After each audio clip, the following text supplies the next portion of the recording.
What you doing? Ran out of space on my phone, so I'm deleting some stuff. Bye, singing dog. Bye, goal. I pronounce you... Bye, wedding ceremony. Stop. At Metro PCS, you get 2 free phones with twice as much memory. Really? Don't say bye to your memories. Switch to Metro PCS and get 2 free LG K20 Plus phones with 32 gigs when you switch 2 lines. Metro PCS. Wireless. Figure it out. Coverage not available in some areas. Sales tax not included in phone price. Excludes numbers on the T-Mobile network. See store for details and terms and conditions. Blog Talk Radio. Good afternoon, everyone, and welcome to my Tuesday edition of Sin's Chat Corner. Today is a special day because I always get really super excited when I get a chance to host a Milwaukee musician because, of course, I'm from Milwaukee, Wisconsin. So today I'm very proud and honored to announce that I'm going to be hosting Joey Carini. Joey Carini is an individual who's been in the music scene for quite some time, actually. We're very proud to say that he's based in Milwaukee, Wisconsin. He is currently in 2 projects that I'm aware of, one of which is the Saddlebrook Band, which we're going to be taking some time talking about. And the second of which is that he's going to be discussing his other band, which is actually a Led Zeppelin tribute band, which I always find rather interesting. We've had Lynyrd Skynyrd on the show before, which is basically a Lynyrd Skynyrd type tribute band. And his particular individual band, which is No Quarter, like I said, is a Led Zeppelin tribute band. So I'm very excited to learn a little bit about some of the things that he's done musically in his career and talk about all this neat, interesting stuff. So without having you guys wait anymore, I'm going to get Joey on the line. Hey, Joey. Hey, Cindy. How are you? Good. How are you? Oh, I'm majorly excited to talk to you. Majorly. That's it's not cool. often I get Milwaukee anymore. I don't get to talk to Milwaukee musicians anymore. Everybody is country and they're from way out of town, and you're local. So this is awesome. Well, is it because of some strange sports rivalry, maybe? No, not at all, actually. You come highly Okay, recommended from a bunch of different folks. So I'm like, I've learned a lot about you in the last couple of days. I've listened to your music. I've done some research on you, and I'm majorly excited because tons and tons and tons of people are going to listen to this interview. So Very hopefully cool. we can get you past, like, the 2,000 mark. That was my last interview. It was about 2,000 listens. So let's see what we can get here. And we'll see if Sounds anybody good. calls in to talk to you. Yes. Okay. I kind of wanted to start off first, maybe going to explore a little bit about the man behind the musician, so to speak. Can you maybe tell our listening audience the history behind your formulation of your musical career? Sure. It's basically, well, it's mixed up. It's basically a mentality when I was younger that I was supposed to take the working man's musician's mentality. That I was supposed to learn as many different styles as I possibly could, just to basically be one of those guys that plays music to work. And so because of that, when you start out playing, you try and play music that'll get you over the hump and take you through the learning curve. And then when you have the ability to know that you can actually play, you start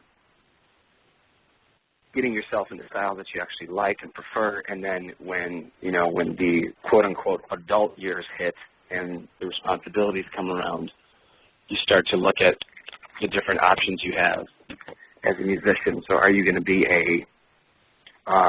shall we say, an artist? Are you going to be a sideman, et cetera, et cetera? And so your mind has to open up. And so because of that, the more wide open your mind is to styles and performing platforms, the better chance you have of being in the industry and surviving and having a career. Gotcha. I understand. Now, when you started out first and you were young, obviously, do you come from a musical background? Did you have that within your family genes, or how'd that come about? Well, also kind of, mixed up, a little migration. My father, who is the first generation, very Italian guy, was playing accordion when he was younger in the Milwaukee Accordion Club, which was kind of one of those things that if you are a young kid and you are Italian, you play an accordion. It's just a cultural thing. Really, there wasn't a ton of music around. I think a couple of folks, I have 2 sisters and a brother, parents, and I don't think that there was a ton of music going on. There was really good music being played all the time. I think everyone's got really fantastic taste in music in my family, but there wasn't like, family jam sessions or a dad in a band or anything like that. I became involved in music because I wanted to be a professional sports anything, and I graduated 8th grade, and I was pretty short, so I turned to music. Interesting. How cool is that? Yeah. That is cool. And, yeah. of course, obviously, like you mentioned with the Italian background, I have a lot of friends who would do the same kind of thing, come from that kind of family where you're musically orientated, and that's really cool, actually. Did you find that when you were young, your intentions, like when you first started out, did you start by picking up a guitar or picking up a musical instrument, or were you composing first, or what happened at an early age for you?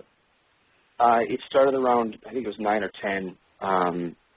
I had some friends that were playing piano. You know, a lot of people were taking piano back then. It was a sort of a school, after-school-based instrument. You know, there's always a piano in like choir, you know, when you're in grade school and in high school, like staple instruments. A lot of people were obviously taking band when you get into high school and a little bit before high school. So I took piano for a couple of months. For some reason, it just didn't, even when it was fun, like we had group lessons and lessons with friends, it just didn't strike me as that thing that really is going to do it for me in music. So I went to guitar because my oldest sister actually had played guitar or tried to. All I know, there was a guitar laying around the house after she went to college, and I messed around with it for a little bit, but I was, at that time, 9 or 10 years old, I was pretty heavily involved in sports and, you know, and causing trouble, basically. So I was preoccupied, and I didn't focus. I didn't see it through or anything. It was 5 years later when I got involved in playing music. I think it was right around graduation of 8th grade that some of the dudes, you know, friends were starting to take up guitar just as kind of a cool guy thing, or maybe some of them were actually doing it because they were going to do it in the future. But it just looked, it struck me for some reason. And then I was contemplating it. You know, what are we going to do this first summer after grade school? You know, are we going to cause trouble and party all the time? Are we going to do sports stuff? Like, what was the call? And, you know, people sort of, there was more guitar players floating around. It seemed like a little mini community. It was going on among a bunch of, a lot of caffeine today, so sorry about that. A lot of people starting to play music, so I just kind of dove in. And I was the last of a group of guys to do it. And we were all involved in sports at some point. And I had this weird little mission when I started playing. I felt like I was kind of behind the 8 ball. Like I was the last of like 6 or 7 people that I knew to play. And so I secretly treated it as like a competition, I guess. And because of this, I felt like I had to learn quickly, and it was a weekly comparison amongst friends, like, oh, what are you doing now? You know, I learned this cool thing. What cool thing do you have? You know, I'm a little ahead of you. What are you going to do to catch up, sort of thing. So because of that, I kind of had to accelerate and get to a certain point where I could actually like get to a stage or get to a jam session and improve it, you know, that I was actually doing something quote-unquote cool. Gotcha. Now, can you detail for me, can you remember your very first musical performance? Where was it? What were you doing? Sure. I was in Whitefish Bay High School. I was a couple of years in, and it was actually a song that I believe it was like freelance journalists, whatever you want to call that, you know, people that write for the high school newspaper were doing some like editorial things, I think for like an English class, and they had a after school group. They were writing about something political, you know. Well, I don't know how politically involved it can be when you're 15, but I mean, we thought it was pretty deep, so they came to us, a couple of other people. I think it was me, another guitar player, and a singer, and we quote unquote wrote a song. And I was the guitar player on the song, like the lead guy. And the first performance was these folks in the English class, their journalistic presentation, and then the musical supplement, which was our band. We had no name and just kind of a one-off sort of deal. And the song was like real simple, but that was it. We were in a classroom playing for a bunch of people. How cool is that? That's neat. Yeah. I was like knowing the first little thing. Yeah, that's awesome. I wanted to kind of provide a bit of a backstory on you, obviously, in case people don't know, you're a graduate of UW-Milwaukee, and I know that you've attended the Wisconsin Conservatory of Music.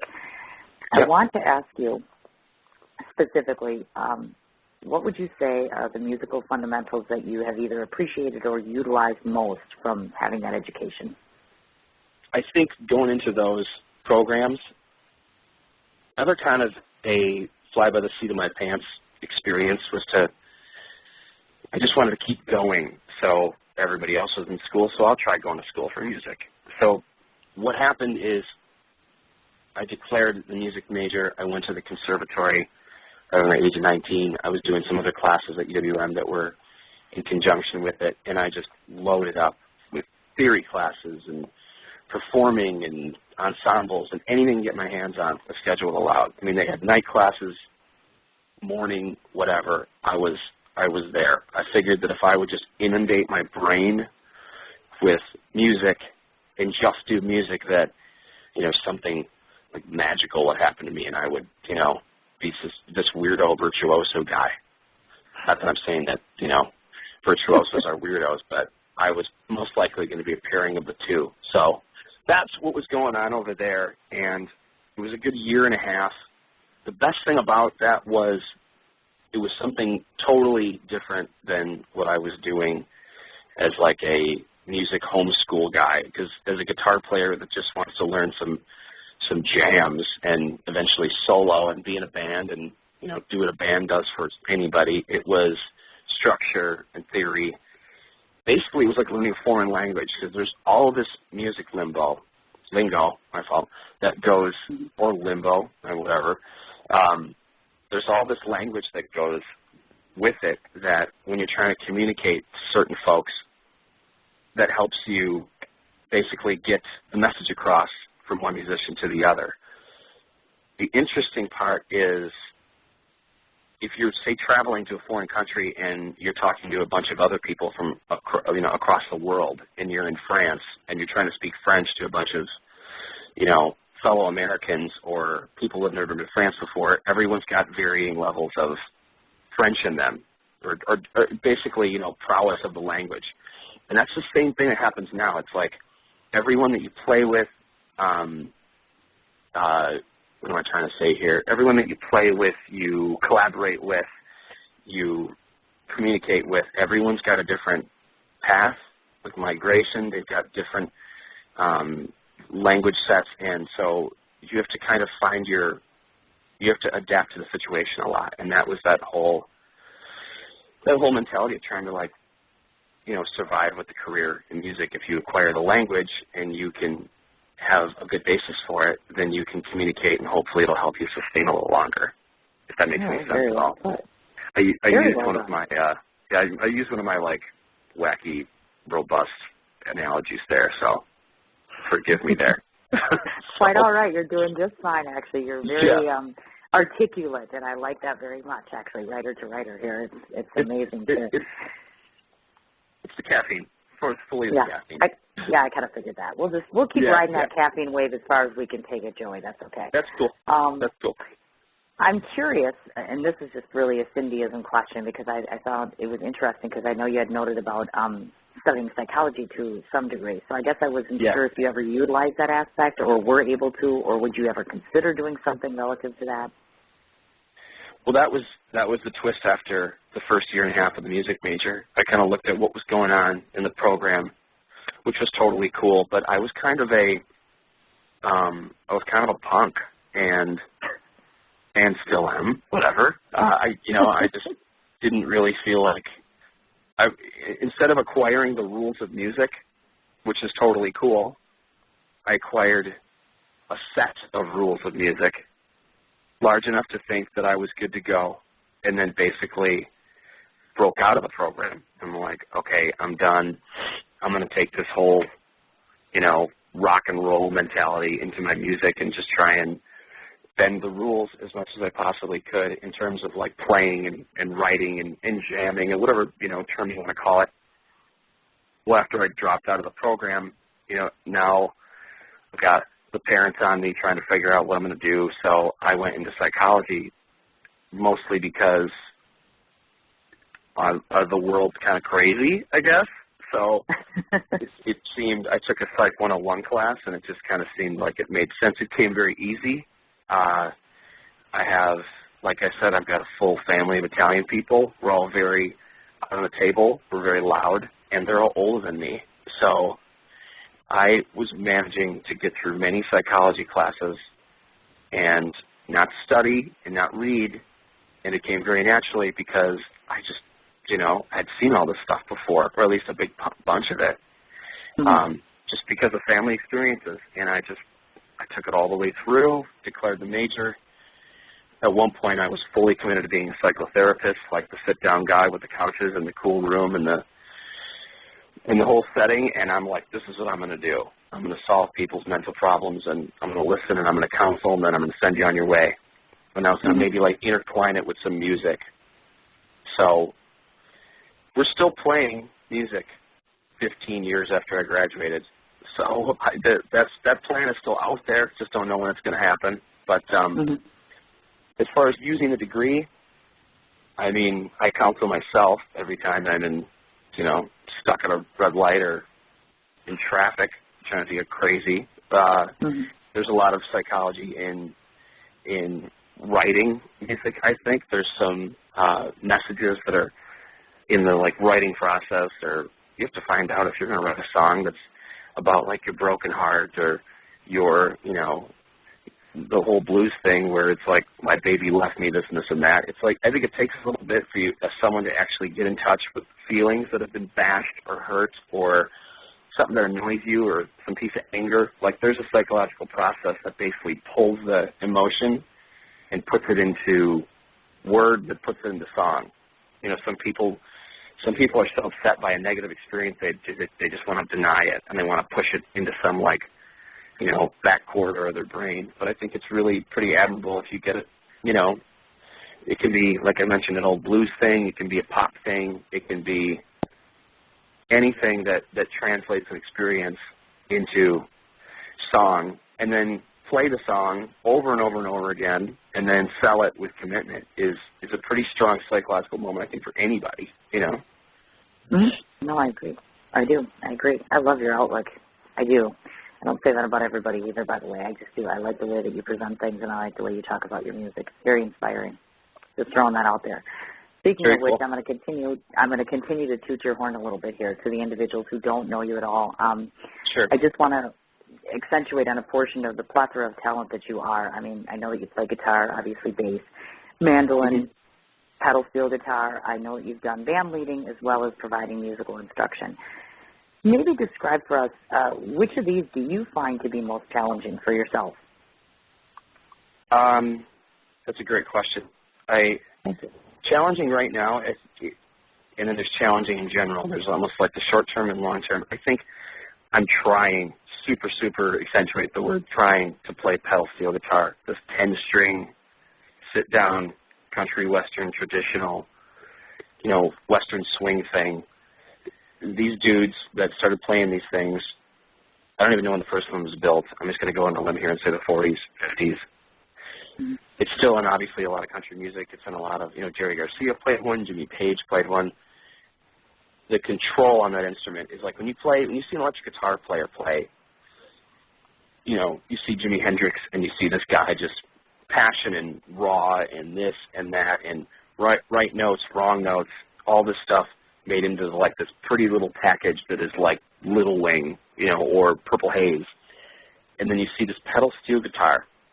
They always sound pretty. They always sound like super shimmery and graceful and perfect. To sit down at that thing is the control, and you cannot have wrong notes. You have super precise.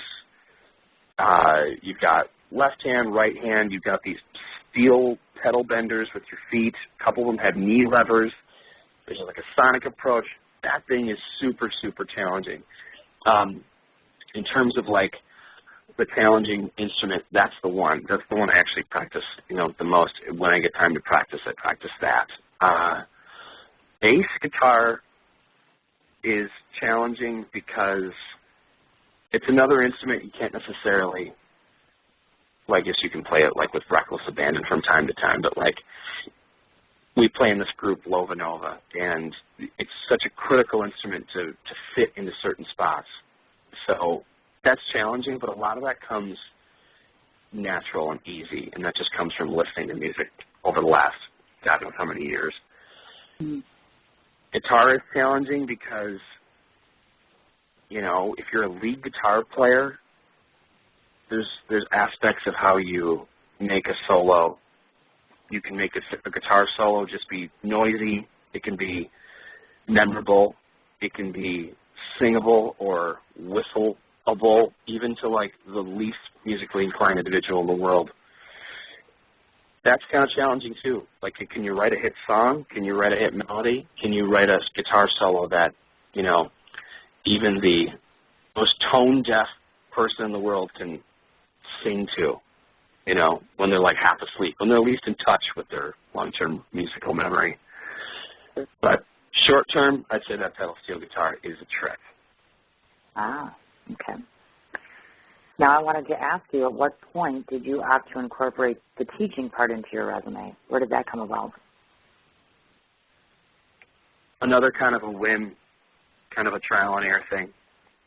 One of my closer friends, I'm still actually pretty close to him, he and I went to high school together, and he was a year under me, and I was, you know, 19, living with my parents still, and just trying to think of another part-time job that won't drive me crazy as a college student.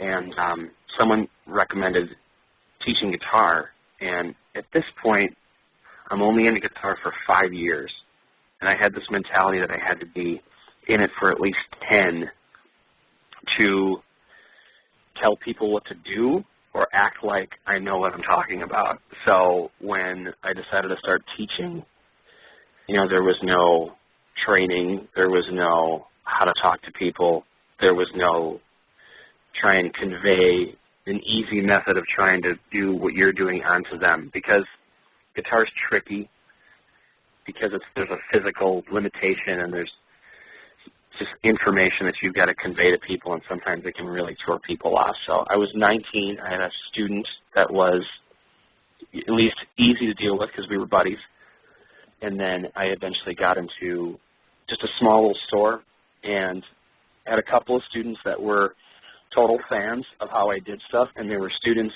that I totally freaked out. We would go over a technique or something that was new, and I would say, "Oh, this is totally fine. This is easy. You know, why can't you do this? This is totally easy for me. You know, why can't you do this?" And they would look at my hands, and I would just see they'd run out the door. It was just goofy. So, I liked it, didn't love it in the beginning, and then now that I can actually understand people a little bit more, I think the psychology degree kind of helps a little bit. You can kind of like empathize with someone that's trying to learn something totally new that's not easy to do. It's not one of those things that comes in the first 2 weeks. Everyone learns different. They're private lessons, so everyone's got a different learning style. So once that came, then it became something that I do that's actually pretty enjoyable. So there are some students that learn quickly, and there's some students that just, you know, you have to do extra creative things to get it over. Sure. I imagine so. Now, this is a question I've never asked a musician before, so ironically, you'll be the first one to answer it for me. For yourself personally, I'm just curious, approximately how much time does a musician like yourself dedicate to rehearsal and, of course, obviously tuning of instruments, all that? I mean, take me into your world a little bit and just how much practice time and rehearsal and all of that is involved with what you do. Depends on the week. If, for example, one of the bands I play with has several shows, it's the ideal plan is to go into this mode, because when you're playing that much, and you're trying to balance work, and you're trying to balance, you know, regular everyday life and relationships and family and so on and so forth, it's challenging, just like anything else. So there are some times when I have to pull back, almost like take a a half day, I guess, or take a 2-day vacation. But instead of vacationing, you're claiming yourself for those 48 hours off or how many hours off. You're claiming that this week I'm a musician, that's it. I'm just playing, my head is there, you know, I'm on the road, or I've got 6 shows this week, or we're making a record, whatever it is. The best thing to do, if you can, is to just totally live and breathe it. So as far as the hours per week, you know, if you play 3 or 4 shows, 4 hours apiece, 3 hours apiece, it can be anywhere from, you know, 9 to 12 hours or plus or minus 2, and then you've got some warm-up time each day, practice time, maintenance time. Maybe it can be a full-time 40-hour-a-week thing, easy. Once you get past, like, your learning curve, or curves, I should say, because they redevelop the more you challenge yourself. Like when I was 21 years old, the practice time per day was roughly, it was like 5-6 hours a day. It was pretty intense. And it was just because there was so much to do, and, you know, I was in school part-time for a semester, so I was able to practice that and just really hit it hard. And so now, if I was, obviously, sorry, go ahead. It varies quite a bit. For example, this week there's only 2 shows, and there'll be a rehearsal thrown in there, so it's going to be less. But next week there's a bunch of shows, and like in March there's 14 gigs booked, in varying settings, shapes or forms, whatever. So it's going to be a lot. So as long as the wheels don't come off of anything else that I'm doing, usually I sacrifice sleep quite a bit. I was going to say. Yeah, so that's the first thing that gets sacrificed, and then it's, you know, then I just turn into a ghost at times, and then I come back, and then hopefully everything's okay, you know. I understand. I gotcha. Yep. Now, as I see here, your realm of experience extends to the genres of rock, blues, jazz, and country.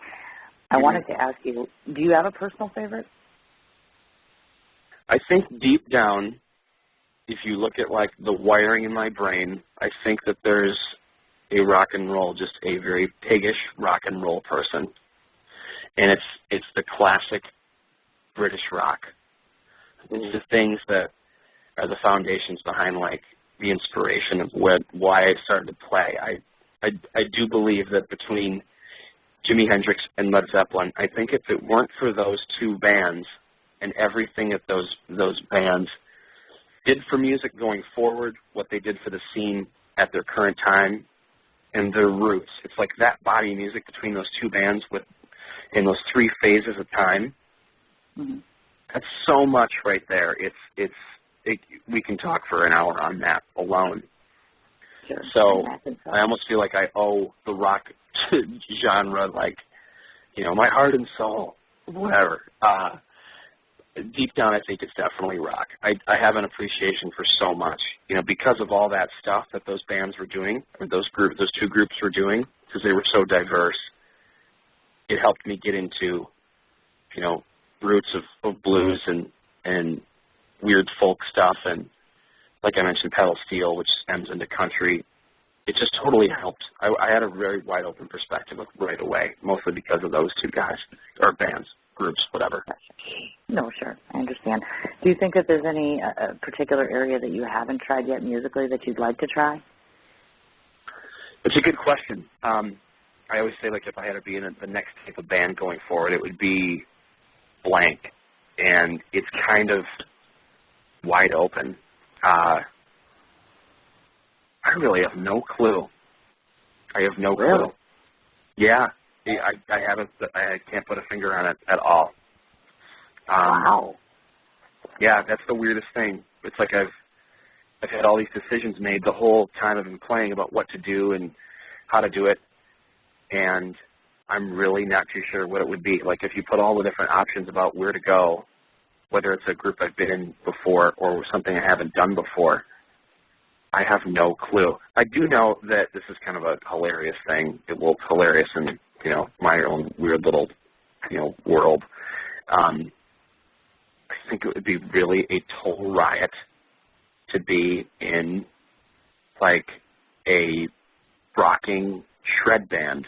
Like, it's not like death metal, nothing totally weird with like, guns and skulls and bullets and blood and stuff. But I mean, just like something a little bit more like a little less serious, but that's just got like, a million gazillion notes, but in a fun way. Like almost like 80s, but without the theatrics of makeup, guys wearing makeup and putting hairspray in their large hair. It's tough to describe because I really don't know. Something guitar-based like that, or if I was a bass player in a band, I would probably do... See, I don't even know. I have no clue. I've stumped him. The weirdest thing. Did you get this? I've stumped him. That's awesome. Yes.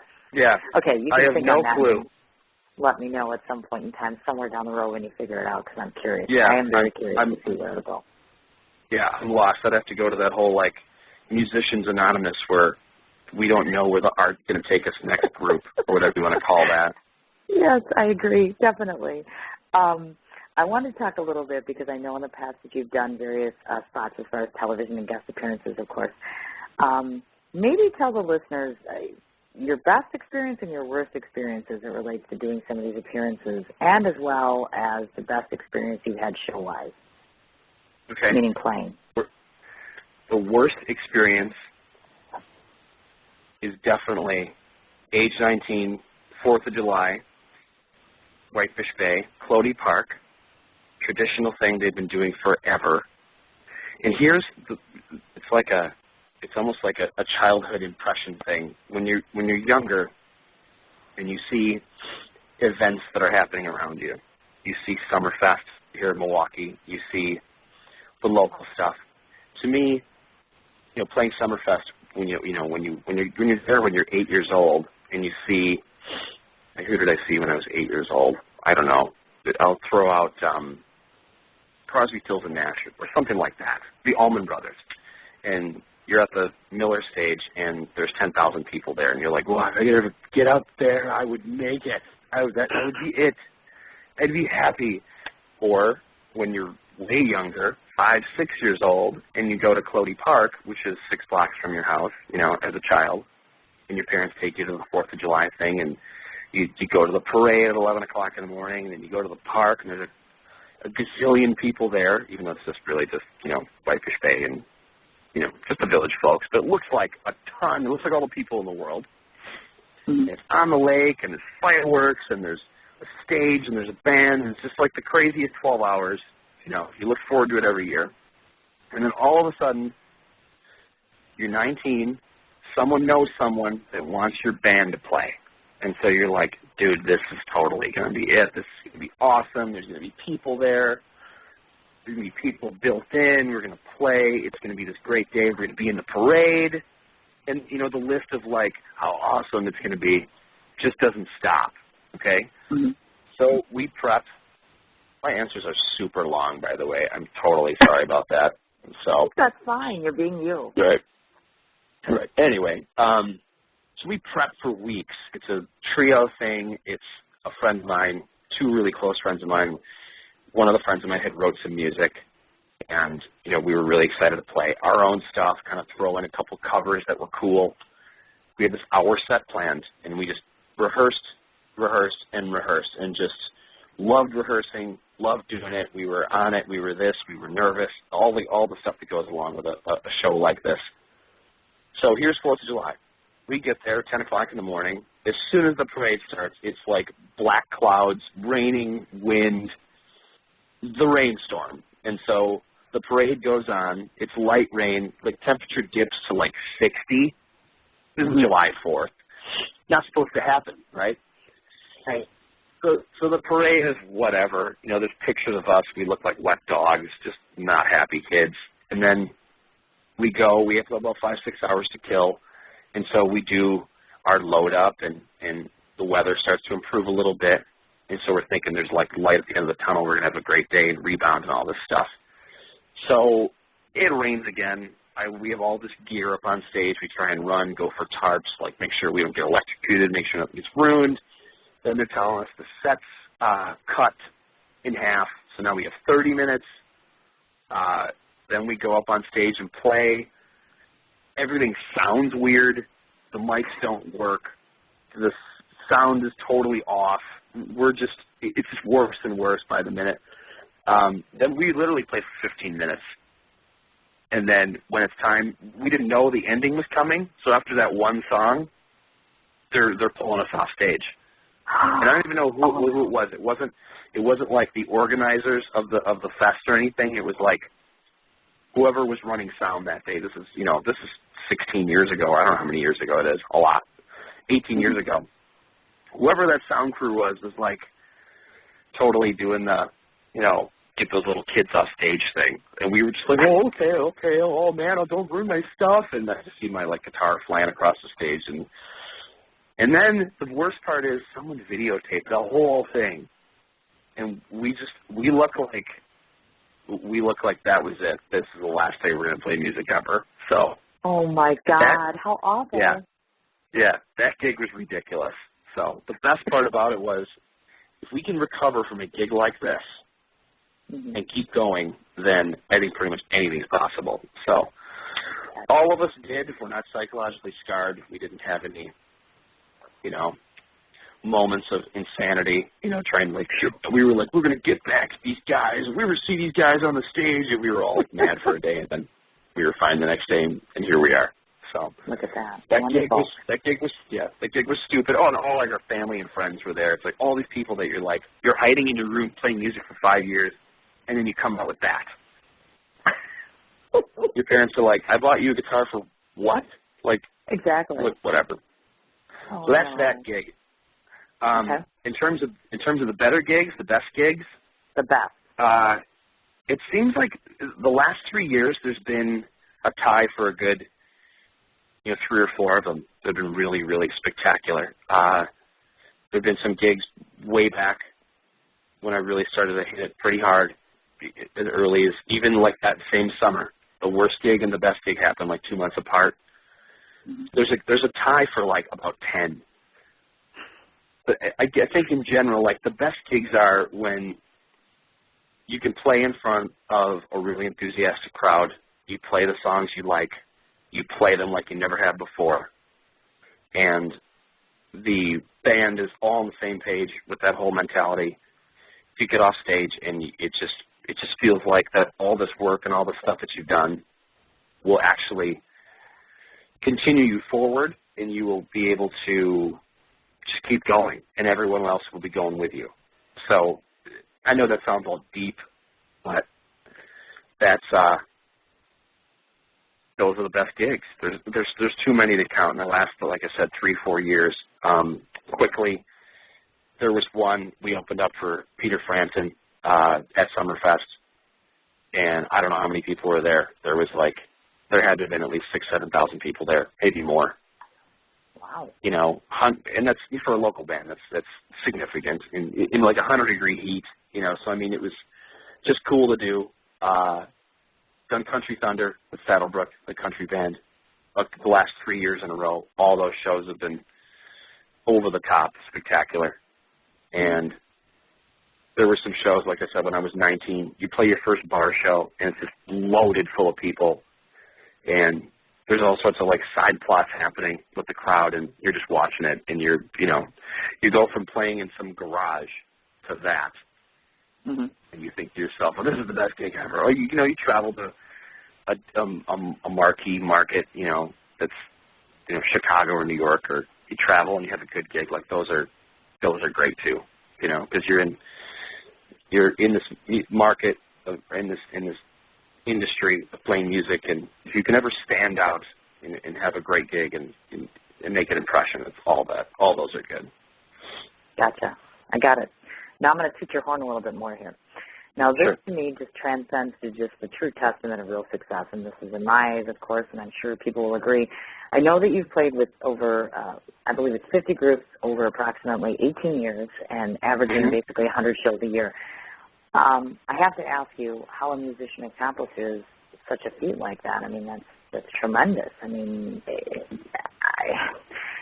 first of all, I'm curious to ask you, was there enough diversity in doing all of that to keep it interesting for you, or was there ever a point in time where you're kind of like, yeah, I'm kind of thinking I dig the acoustic solo thing? Diversity's been there the whole time, and that's, I think a lot of it is, this is such a cliche thing to say, but I think I am pretty lucky, because if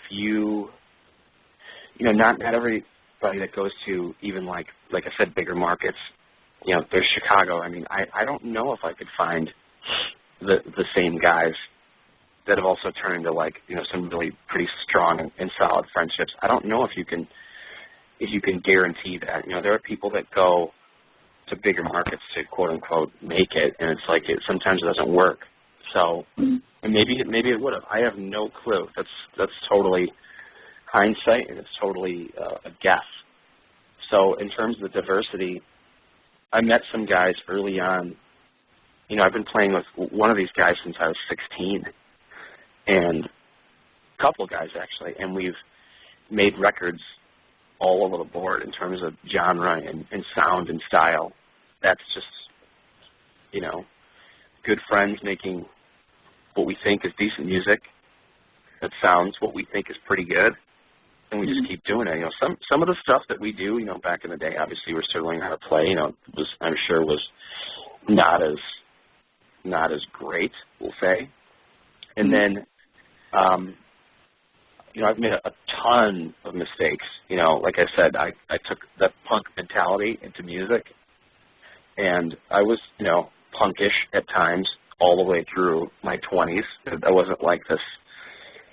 I wasn't perfect by any means, so it's like all the even mistakes that I made translated into something cooler, still making mistakes every hour on the hour. So I just try and learn from those and make sure that they're not repeated and try and work to strengths, I guess. So, for example, in Lova Nova, it's this group of 4 guys that to me can play anything. Style-wise, they get it. They always have gotten it. They can recognize melody. They can recognize tones. They know how to record. They understand the ups and downs of the industry and just how, people work and how we work together. And I think the biggest challenge about playing music is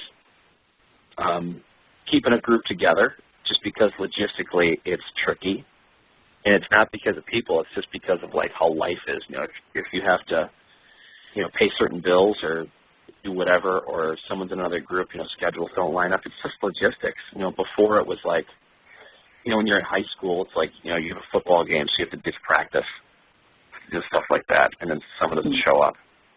Now it's if you can get everyone on the same page and just be patient and tolerant, things have, better legs and just last longer. I think if you're friends with some people, most people, you can be more understanding.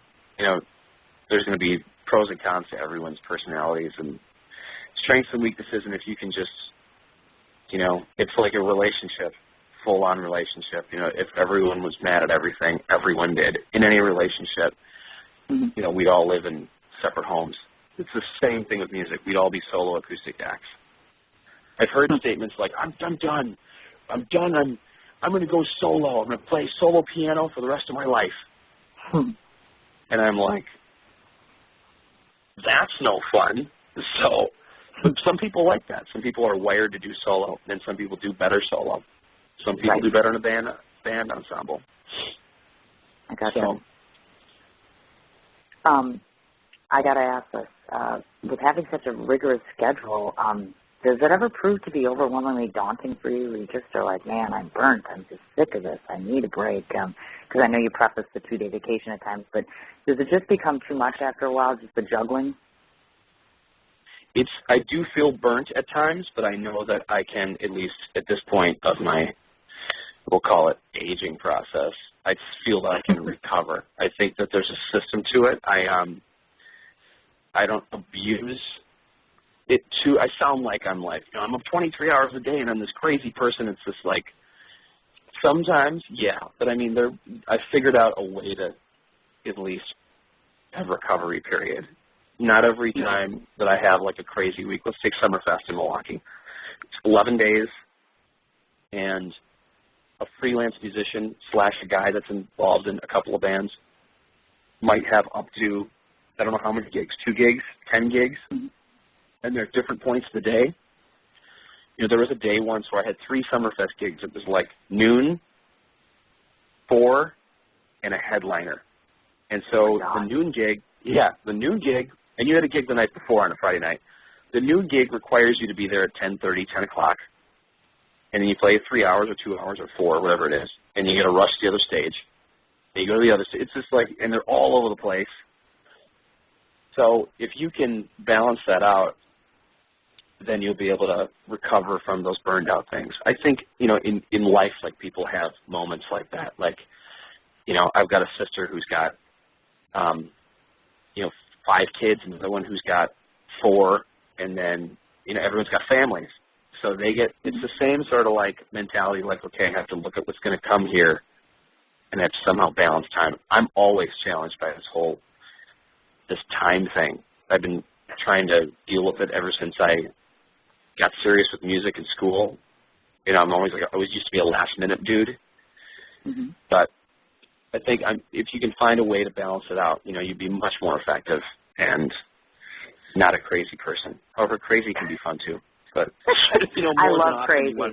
Yeah. It's like if you can balance it out, then it can be fun. But I mean, there are some times where I look back at the schedule and I'm like, I have no idea how that even happened. But for music, it's such a passionate thing. It's something that you believe you can't live without. You just find a way to make it work. Bingo. Sometimes it comes with a lower or a higher cost. Who knows? Correct. I agree with you. Now I'm excited we get to talk about one of your bands, Saddlebrook. I have to tell you, people, that I have listened to the music of Saddlebrook, and I have to tell you, Joey, that I'm very impressed. I'm embarrassed to say I have never seen Joey Carini play. I'm anticipating seeing him play this weekend with one of his bands, which we'll get into, obviously, because I know you have a gig coming up. I want to talk a little bit about Saddlebrook is a country band, obviously. Some of the accolades, of course, and what I was excited to find out is that you've been a Grammy nominee for Best Country Band 3 years in a row. And I know that you've also played during the CMA Festival in the years of 2011 and 12. Now, first off, how were you presented with that opportunity as far as working with the CMA? How did that come about? Well, let's just go back even further and point out that I met Saddlebrook. They were around a couple years, I think a few years before I came into their lives, you know. Mm-hmm. Okay. I met these guys. They almost sound like, you know, random folks. But, I mean, 3 years ago it was 3 years ago, right around now, I was on Craigslist in the musicians tab for Milwaukee. And I just joined Lova. We had our Led Zeppelin tribute band that I'm doing. I have all these little side things going on. But there was one thing I was like, you know what? I studied country guitar just to the point where I can hang and get better. I think I want to join a country band just so I can, like, you know, hang out with meet some new friends, play some gigs, you know, go to the, you know, different country fests and just play a Telecaster and just play country guitar. Like, I wanted to do that. I had, like, a total, like, you know, craving to get out there and do that. So I looked on Craigslist and I typed in guitar. That's all. And for some freakish reason, there were several bands that appeared legit online that were looking for a lead guitar player. Honestly, I still look on there just for fun, and I haven't seen it. It's just weird how that rolled out. And I saw several different bands that were looking for a lead guitar player. Mm-hmm. So I had a couple auditions, some really unique, funky auditions with great stories behind them. This one, when I walked into the rehearsal space, it was cool right when I walked in the door. They looked cool. They were friendly. They were fun to, you know, trade stories with. They had been in Nashville a couple times. I'd been there a couple times. and we hit it off. The drummer even joked. He's like, "Oh, that guitar's cool. You don't even need to play. You're just in." Before I even played a note, he's like, "Oh, that guitar's awesome. You don't need to have an audition." I think they were having a hard time finding a lead player. And I think they had some, pretty funny characters come to the door. And I looked somewhat the part, with the guitar looking somewhat the part. And they were like, "Oh, this is cool." But we played some songs that I had known. And I had traded some stories with them, and we found out we knew some mutual friends. And we hit it off. It was cool. It's been cool for 3 years. It gets better every day, those guys. It's been so fun. And every time we have, a really great show that's got a ton of internet exposure and a ton of great feedback and et cetera, we joke. I'll give the singer a high five and I'll say I met you on Craigslist. Just this goofy, looking back. That's where it started. Sure. I imagine so. Was that a more overwhelming experience, meaning doing a festival for CMA as compared to doing, a local gig, I would presume? I mean, what was that experience like for you? How did that compare to other performances? Well, that was unique. I'd been to Nashville once with Willie Porter. We had played there. Saddlebrook went down to not CMAs. We went down to, just was a band vacation. We went down March 2011 to go do an acoustic trio version of the band at Tootsie's right down there on Broadway. Mm-hmm. They had been down there, I think, a year before or 2 years before, and they sat in on an open jam. And one of the guys that's in the fold at Tootsie's liked the trio, the acoustic trio, and he asked the trio, I think, to do some sort of house gig or some sort of residency. And he was talking to the singers of the band, and they were telling him that they don't live in Nashville. And he's just like, we live in Milwaukee. And he's like, well, if you come down here, we'll have you guys play, we like you, et cetera, et cetera. So we went down there in March 2011. We did a daytime show at 12, lunchtime show, 12 to 2. Brought some friends down from Milwaukee, made it look like we were more important than we actually were. And a couple of the guys from the place saw us, and they asked us to do the CMA week, 2011 and 2012. And it's that is just, it's hard for me to put into words the fanfare that goes on down there. That city is pretty much alive at all moments, all times, especially that center of the city, the Broadway area and the Bridgestone Arena and all that stuff. But that CMA week, I mean, that is busy, real busy. And playing it is a total riot. I imagine so. And combined, of course, like I was mentioning, of course, my sister's an acoustical singer here in town, and she got a Whammy nomination, so we've been through that experience before, the hoopla and the excitement and the pride that comes along with that. I wanted to ask you, and it may sound like a dumb question, I don't think it is. Do you find that in getting that Whammy nomination, it seems to have boosted the image of the group, meaning popularity-wise, show attendance? I mean, I know it's a foregone conclusion, they're a Whammy nominee, but in your own mind, realistically, has it really changed that much for you? I think it helps. I mean, anytime you get your name attached to something that has any sort of accolade, it can be small, medium, or large, it can be local or national or, even smaller or larger than that, it's always going to help. And you attend the award show and you talk to folks, and it mostly brings people together. It creates a conversation. It starts talks between people that don't necessarily see each other every day or every week or even every month. So in that regard, we appreciate the nomination just because we are mentioned in the same, the same experience level of people that have been doing it for way longer than we have, and a larger group of people that are all trying to make a music scene. So it definitely helps. We, of course, would like to be victorious and win. That'd be cool. But if not, that's cool too. We're still a part of what's happening, and that's the biggest part about it. If we can be a part of something that is moving forward, and we either help or ask to get help for it, whatever you want to call it, all of that is good. So I'm sure it helps, keep our name in the mix on some additional level. I mean, it must. Definitely, I would agree with that. And it's just it's nice to be nominated, obviously. I know that's cliche, too. It's like, it's so nice to be nominated, because my sister is always kind of pissy, like, I didn't win again. True. It's kind of like, you want to have that accolade, but it's just nice to have that, obviously, because that clearly speaks to your work. It definitely does, certainly. I want to switch gears because I want to talk about the second band, because we could talk all day long about every single thing you've done, which I wish we could do, actually. But we're going to talk about North Quarter. And to those that don't know that, that's Led Zeppelin tribute band.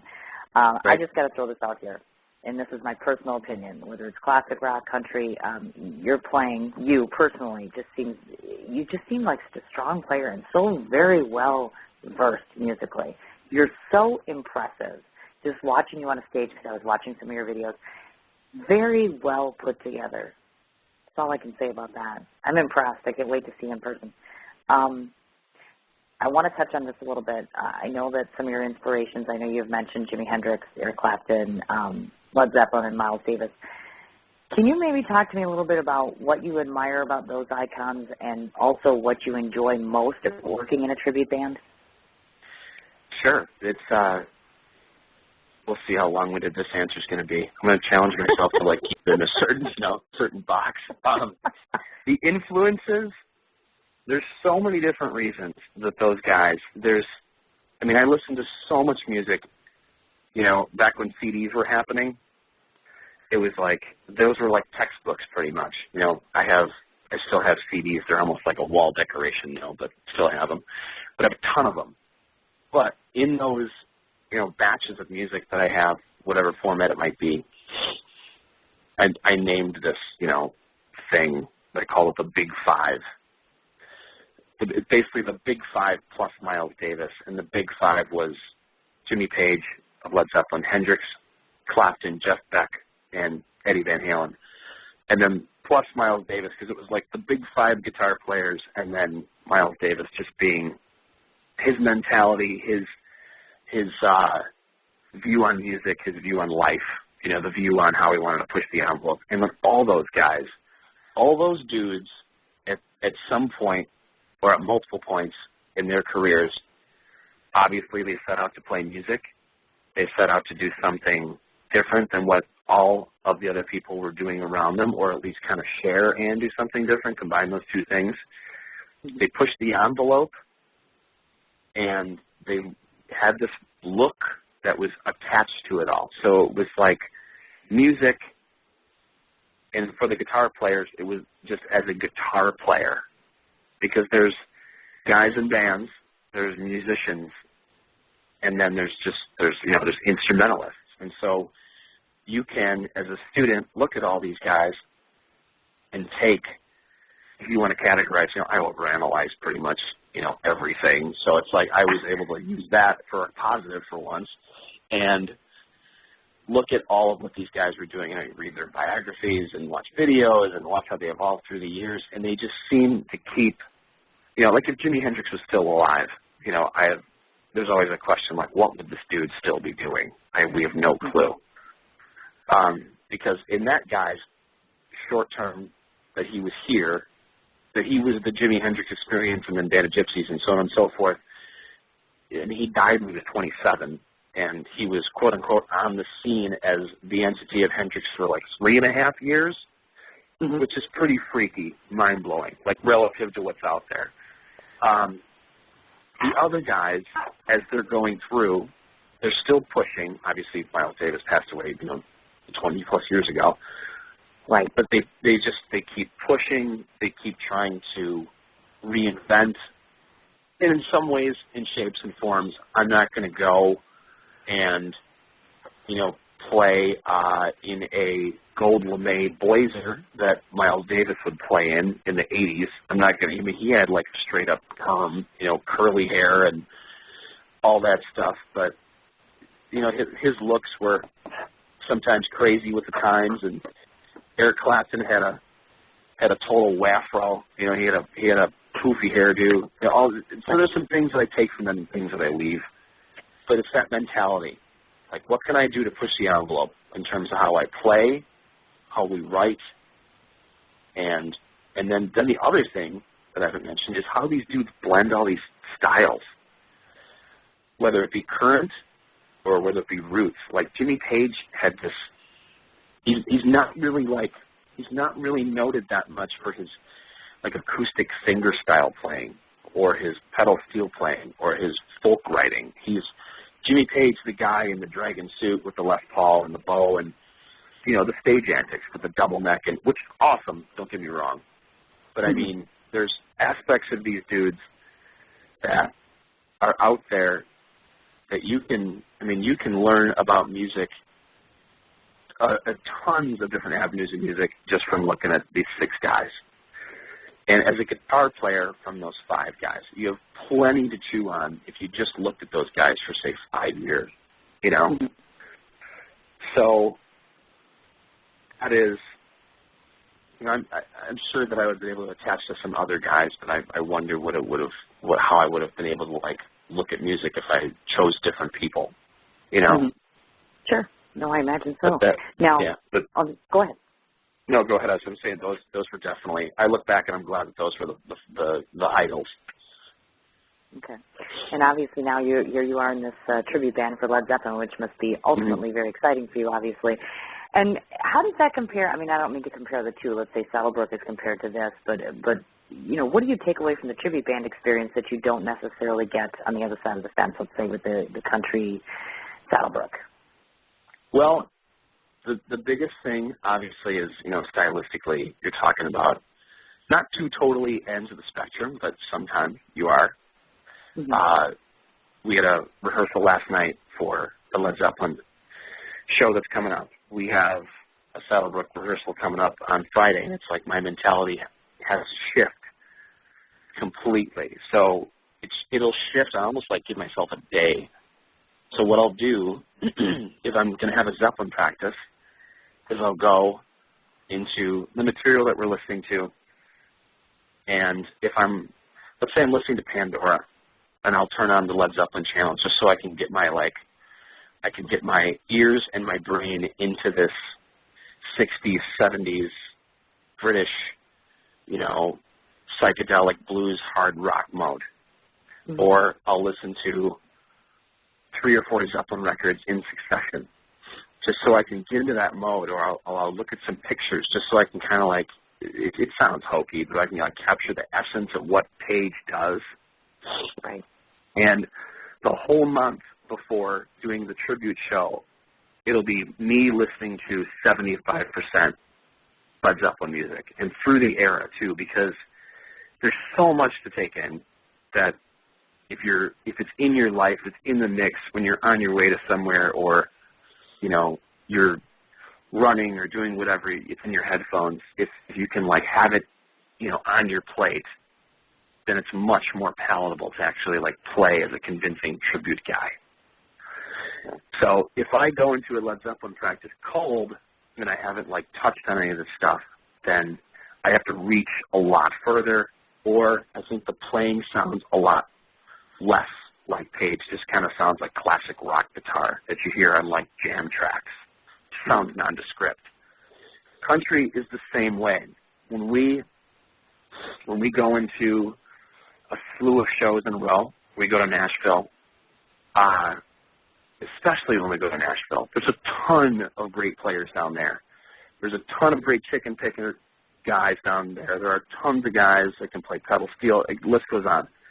I will step up the practicing. I will step up the listening. I will, you know, listen to the best country guys of the last 30 years. I mean, all the way back down to like Elvis's guitar players, like the Carl Perkins and James Burton, the rockabilly dudes, Scotty Moore, all the way up to Brad Paisley, and listen to these guys and see how they approach it. That's the biggest thing. If you can shift your mind into, you know, it's a Led Zeppelin day, or it's a country guitar player day, or it's a, you know, Eric Church day, then you can actually slip into these modes and, you know, sound convincing and sound like you actually, I mean, I like the music, both bands across the board. the country thing has become more mainstream, and it has a certain flair, like classic rock did, like the 80s did. It has a look, it has a way of life, all that stuff, and there's aspects about it that are really interesting to be a part of.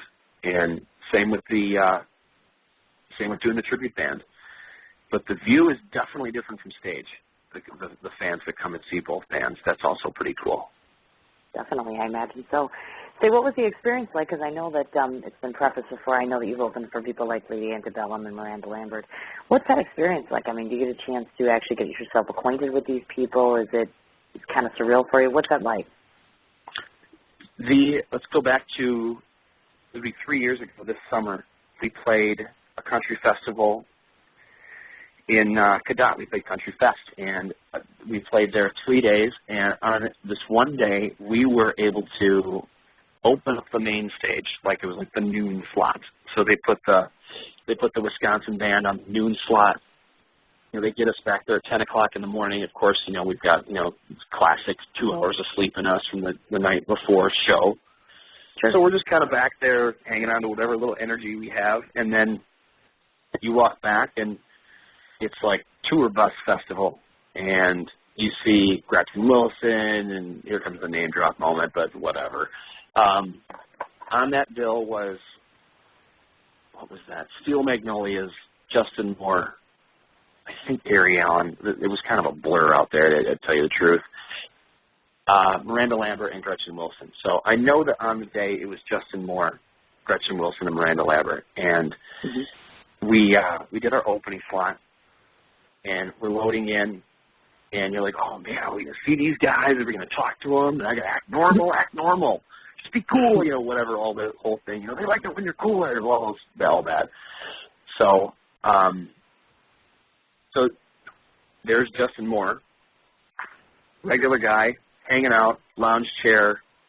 He's got his tour bus, his awning. He's got Sports Center on one TV and his Xbox on the other. He is as regular as everybody else, which was totally cool. Not having any like strange, you know, alienation or like star moments or anything. So we didn't like go up to him and be like, hey man, I play Madden too, blah blah blah. We was just like, oh, there he is hanging out. After the show is over, this was really goofy. We go back to like the little cafeteria area where there's like crew and you know, managers and the other bands.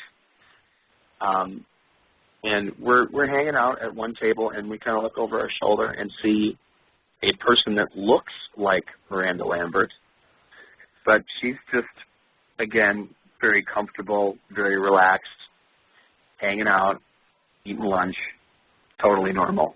Didn't talk to her, didn't do anything. My only star moment is that I, you know, stood behind her in line to get whatever lunch was being served that day. Just totally normal person. I think that's almost cooler than, you know, diving over 8 people to get an autograph, you know, on a body part or something like that.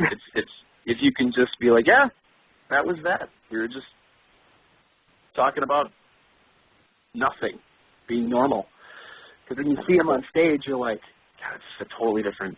You look totally different. Everything's different. You know, the setting's different. When you're back there hanging out, it's just kind of cool. Oh, I imagine so. That's awesome. Now, I have one final question for you. So on the horizon for Joey, what's happening? What's going on? What do we have that's new and interesting? Any kind of products, any kind of places people can see you? Where do they get to you directly or your bands?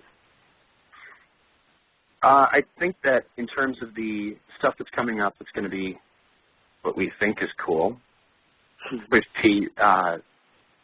the tribute band, the No Quarter, the Led Zeppelin tribute, we're doing a show here, Milwaukee, Shank Hall, and that's going to be, we're actually doing a album show, and it's going to be a record that Led Zeppelin came out with. The Song Remains the Same live album, but they put it into like this like fantasy sequence with movie moments and live music moments and all this stuff. We're playing to the movie, so we're going to run a video, I think, on the side and in the back of us while we play. Kind of a weird approach to a tribute band, but we're just trying to do something a little different. hopefully that worked. So that's been fun to rehearse and make a run at. Lova Nova's going to make another album and support the existing albums we have. We have 3. We're trying to make number 4, trying to do something different for that. Trying to make sure that we can find this cool little niche that is, instrumental funky music that we do, and trying to find the venues to do that. I think we're going to do a little traveling, head out east for some outdoor festivals that subscribe to that genre of music. And as far as Saddlebrook, the push is totally on. We're making attempts to write what we think is some decent music, get in the studio. Most likely going to cut EPs or what we'll call single songs. I think we're going down to Nashville next week to play and do some like writers' nights and use those things to solidify our slots at CMA Week, which will come up in June. So everything totally exciting. Obviously, in the Midwest, when it gets warmer, the shows become more robust and more festive. So we're looking forward to that. With all the bands, actually, so that'll be cool. So we're just trying to work hard, prepare, and make sure none of our, stuff is broken in these winter months and get ready for spring and summer. That's absolutely awesome. Now, before I forget, I want to go through the rundown with you. I want to make sure people know how to get a hold of you, because obviously Joey's on Facebook. He is also on Twitter, which is at Joey Carini. In case you don't know how to spell it, it's Carini. I also know that you have a MySpace page. I know that your music is on YouTube, obviously. www.saddlebrookband.com, and Saddlebrook also, of course, being on Facebook and Twitter as well. And just to remind once again, February 2nd, 9:30, for those of you that are local, they're playing at Brewski's. I plan on being there at some point. I don't know when, but I will be there. I'm making it my business to come and see your band, because I don't do country bands. I don't listen to them often, so I'm kind of going out of my realm of comfort a little bit. Just because it's you, Joey. Otherwise, I wouldn't be doing that. That's not true. I have a couple of friends that play country, but it's too damn depressing, for lack of a better term for me. We are definitely will prove that we are not depressing folks, especially after 11 o'clock at night. Because I'll be like standing there right in front of it, try to just hedge my way in there and be like, yeah, you remember me, buddy? Yeah, let's just I'm judging let's you. See what's You're being judged. Yeah. That's right. No, of course not. I just want to go out and enjoy your band, of course. And before I forget, obviously, in addition to all the other talents that Joey has, you can also reach him at Shore West Realtors, because he has actually got a day job. That's surprising to me that you actually have this. But, yes, he is in the realtor area as well. So I wanted to throw that out there. Have I forgotten anything, any form of contact info, any other place they can find you? The page that I haven't pushed enough is the Reverb Nation page that I've got. Okay. We'll use the word a smattering of originals up there, and that's through a bunch of different bands in the last 10 years, and I'm gonna keep adding to it as long as I can find that free time that I have so much of. But that's got music from various projects, and it looks all cool and put together, and there's a mobile app for it. So it's in that Twitter, Facebook world too. Oh, my God, how awesome. Absolutely wonderful. And just so that you all know, obviously, once I get done with the show, which is standard practice, I will go ahead and I'll post up all of Joey's information on my show page in addition to my personal page, so this way everybody can access it. And I'll also post up a link to this interview, because once we get done, people can go back and listen to this, whether, they're listening to it, obviously, archived now. All year round, you can go back and listen to Joey Carini 25 times if you want. So that's really cool. So all I can say to you is I have enjoyed my time immensely. I think you're absolutely wonderful. I'm very excited to get a chance to meet you in person. I'm in awe of your talent. I really am. Likewise. I'm glad you contacted me, and I will try and bribe you with whatever the venue has to offer for bribes. I am certain that I will have a list of demands. Yes, I'm going to think about it, and I will get back with you. And by the way, when you get the answer to that question I asked you, make sure you Facebook me, because I'm really curious to find out. Definitely, I will. You do that. It'll come to me in a dream. Blue flash of steaming, foggy, flashing lights, whatever. All right, young man, I'm going to let you go back to your day, and thank you so much for taking the time. And please come back and visit me again. You can come back on my show anytime you like. Absolutely. All right, honey. You have yourself a great day. I'll see you on Saturday. Yes, 1,000 thank yous for doing this today, too. Anytime. Anytime, Dal. We'll be talking in the near future. Sounds good. All right, dear. Take care. All right, thanks again. Bye-bye. All right, folks, that was my exclusive interview with Joey Carini. I just wanted to throw out one more time. Of course, he has a Facebook page, which is a personal page, in addition to, obviously, his band Saddlebrook, who's also on Facebook as well. He can be reached via Twitter, which is, again, at Joey Carini. His actual band, Saddlebrook, is also on Twitter, which is at Saddlebrook, all one word together. If you're looking for Saddlebrook on Facebook, that would be Saddlebrook Music, www.saddlebrookband.com, and as you mentioned, the Reverb Nation thing, as well as, of course, MySpace and YouTube. Absolutely amazing talent. Again, like I wanted to say, I'm just really, really looking forward to having an opportunity to hear his band and, of course, meet him in person for the first time. He sounds like an absolutely marvelous guy with a tremendous amount of talent. So just two quick things before I let you off the hook here. First of which, tomorrow we're going to have a 5 o'clock Central Standard show, which is, of course, with another amazing musician who just resonates Johnny Cash. That's the first thing I can think of. He's young, he is handsome, he is talented, he has just a number of accolades under his belt as well. So it would seem we have back-to-back musicians this week, definitely talented, handsome gentlemen. So 5 o'clock Central Standard Time, Matthew Schultz. I will be going ahead and I will be posting up a bunch of his different links and information so you can check him out ahead of time. And the last thing I wanted to do is just, of course, obviously to pay tribute to our sponsor for this week, which is, of course, Nicole with Labrie Products. If you've ever asked yourself exactly what's in your skincare products, you know that most of us read the labels of the particular foods that we eat, but have you ever stopped to read the labels of what you put on or as it relates to your skin?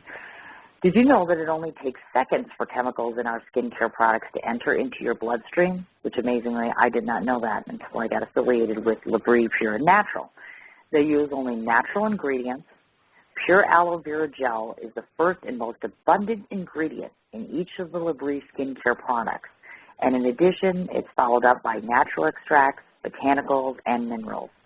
Labrie Pure and Natural can take care of all your skin problems, whether it be wrinkles, age spots, acne, eczema, psoriasis, dryness, or even just to give your skin the benefit of nature's healing plant. Now, Labrie prides itself on making the most natural skincare products and luckily at a very affordable price.